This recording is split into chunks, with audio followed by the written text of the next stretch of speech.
আজকে আমি একটা মুসলমানের স্কলারের বক্তব্য শুনছিলাম, ইসলাম ধর্মে রেপ করাটা কোনো খারাপ কাজ নয়, ইসলাম ধর্মে মূর্তি পূজাটা খারাপ। আল্লাহ নাকি বলেছেন রেপ করা কোনো খারাপ জিনিস নয়। আমাদের যারা পুলিশরাও শুনছে তাদেরকে আমি বলছি, আপনাদেরও শোনা দরকার আছে। আপনাদের অবস্থা সব থেকে বেশি খারাপ হবে, সব থেকে বেশি আপনাদের অবস্থা খারাপ হবে। আমরা তো হিন্দু আছি, কেউ মুসলমান আছে, আপনারা না হিন্দু থাকবেন না মুসলমান থাকবেন, আপনাদের অবস্থা খুব খারাপ। মমতা ব্যানার্জি দলের লোকেরা, আজকে আমি আস্তে আস্তে দেখছিলাম ওই ইমাম মুয়াজ্জিমদের মিটিংয়ে দুজন কালীঘাটের ওই পান্ডাদের মধ্যে দুটো জোকার, একজন কি মিশ্র আছে আর নিজেই একটা কমিটি বানিয়ে দেয় মমতা ব্যানার্জি। যেরকম দেখ চাকরি গেল যখন 26,000-এ, ওই নিজে দু চারটা পেটুয়াদেরকে দিয়ে কমিটি বানিয়ে দিল। একজন মহিলা বক্তব্য রাখছিলেন, খুব কান্নাকাটি করলেন। আচ্ছা, এই পর্যন্ত স্টপ করলাম। দর্শক, এর নাম নাকি অর্জুন সিং। এ বলছে ইসলাম ধর্মে নাকি রেপ করাটা কোনো অপরাধ নয়, মূর্তি পূজা করা অপরাধ। তো চলো এই বিষয়ে অন্য একজন ব্যক্তি কি জবাব দেয় দেখি। তো চলো ওর ভিডিওটা প্লে করি। পশ্চিমবঙ্গের এক মুতখোর গোবরখোর রাজনেতা যার নাম অর্জুন সিং, আসলে ও তো রাজনেতা নয়, আগাছা। কারণ সুযোগ বুঝে পার্টি বদল করে। কোনোদিন তৃণমূলে ছিল, এখন বিজেপিতে এসেছে, সিপিএম এ ছিল। আসলে ওর নিজেরই রাজনীতির কোনো জাতের ঠিক নাই। ও আজকে একটা ভাষণে, মঞ্চের ভাষণে বলছে যে কোনো এক মুসলিম ধর্মগুরুর কাছ থেকে শুনেছে যে নাকি রেপ করা মুসলমানদের কোনো বড় পাপ নয় বা গুনাহ নয়, মরণ মূর্তি পূজা করা গুনাহ। এই অর্জুন সিং, তোকে বলছি শোন, মুসলমান ধর্মের সব থেকে বড় গুনাহ হচ্ছে রেপ করা। শুধু রেপ করা নয়, জিনা করা, অবৈধ সম্পর্ক করা। আর তার সাজা কি জানিস?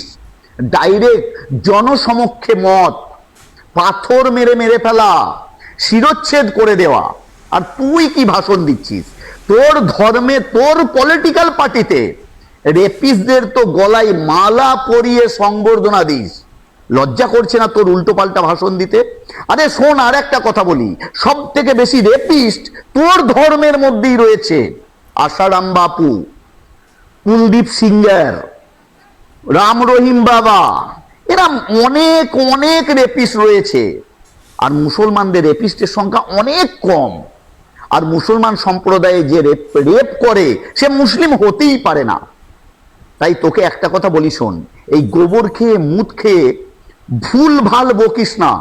আর একটা চ্যালেঞ্জ করছি, যদি কোনো মুসলিম ধর্মগুরু একথা বলে থাকে তাহলে তুই অনলাইনে এসে তার বায়ানটা এবং সেই মুসলিম সম্প্রদায়ের ধর্মগুরুটার নাম ছবি সমেত পোস্ট কর। তখন বুঝবো তুই এক বাপ এক মায়ের জন্ম। আর যদি না প্রমাণ করতে পারিস তাহলে জানবো তোরও ওইটা ঠিক নয়। যেমন খালি খালি রাজনীতি বদলাস, হয়তো তোর মধ্যেও সেরাম কিছু রয়ে গেছে। আর বেশি কিছু বললাম না, কারণ তোর নামটা নিলে মুসলিম সমাজের লোকের 72 দিন মুখ নাপাক হয়ে যাবে। তাই তোর নামটা আর বেশি নিতে চাই না। সাবধানে কথাবার্তা বলিস, কেমন? তোর তো রাজনীতিতে জিরো ভ্যালু। তাই তুই উল্টো পাল্টা বকে রাজনীতিতে একটা জায়গা করার চেষ্টা করছিস, এটা সবাই জানে। তবে এতটা নিচে নামিস না যে আমাদের মতো লোককে তোর মুখোশ খুলতে আসতে হয়। সকলে সুস্থ থাকবেন, ভালো থাকবেন। আর এই ধরনের নক্কারতম এই মানুষগুলোকে, আগাছাগুলোকে জব্দ করার জন্য এই ভিডিওকে বেশি বেশি করে শেয়ার করে মানুষের সামনে পৌঁছে দেবেন এবং ওই নোংরাতম মুখোশটাকে ওর খুলে দেবেন। সকলে সুস্থ থাকুন, ভালো থাকুন, এই কামনা করি। ধন্যবাদ। তো দর্শক, তোমাদেরকে শোনালাম ভিডিওটা। ইনি এর জবাবটা দিয়ে দিয়েছে, খুব ভালো করে জবাবটা দিয়ে দিয়েছে। এর ওপরে আর জবাব দেওয়া লাগবে না। তো দর্শক, ভিডিওটা বেশি বেশি শেয়ার করবে বন্ধুদের মোবাইলে, সবাই যেন এই বিষয়টা, এই ভিডিওটা দেখতে পায়। তো সবাই ভালো থাকবে, সুস্থ থাকবে।